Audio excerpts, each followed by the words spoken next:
What's going on? How you doing? So you did grow up here?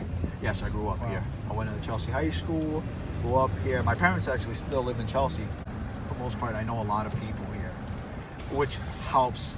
But also could hinder, because I'm sure you've pulled over and... Yes. I've actually locked up people that I went to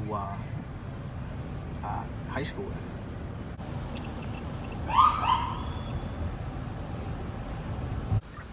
Usually want to get an idea who you're dealing with.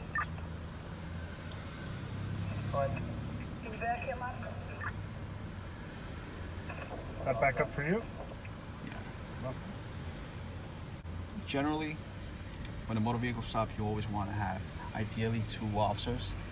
So at this point, they have, while you're speaking to them, they could see inside the vehicle and see if, he has anything in plain sight. If he's some stuff that I can't observe, he can observe.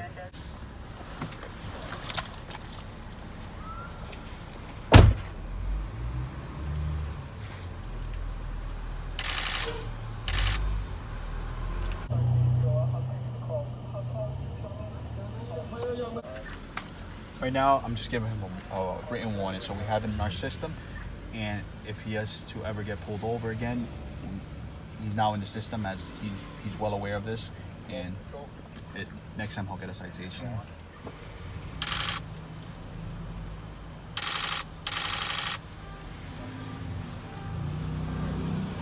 Yeah, you can't be relaxed.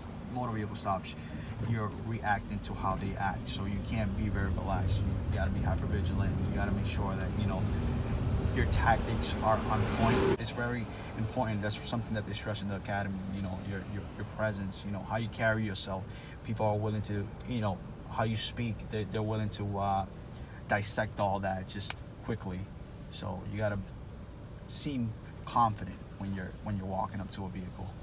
So those are typically the calls or in the police world where you have to really be on top of your game.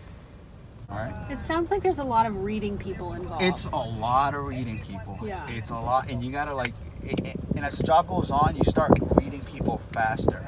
You treat people with respect. That's the thing. You approach them. You want to show that you're confident, but you're gonna treat that person with respect. At the end of the day, I would want the way I'm going to treat this person is the way I'm expecting other officers to treat my family members. So that's how I look at it. I don't ever want to come off as disrespectful. That's not something. This is not the reason why I chose this career. As I enjoy helping people. Simple as you're a lost motorist and you're trying to find a way. Instead of kind of giving you the route, if it's somewhere close by, I'm going to take you there. Let's not get you lost. You seem like you've already been lost for a bit, so let me just take you there. So helping people is honestly what keeps me going. You deal with a lot of tough situations, but when you are able to help others, that's the most rewarding thing that could happen on this job.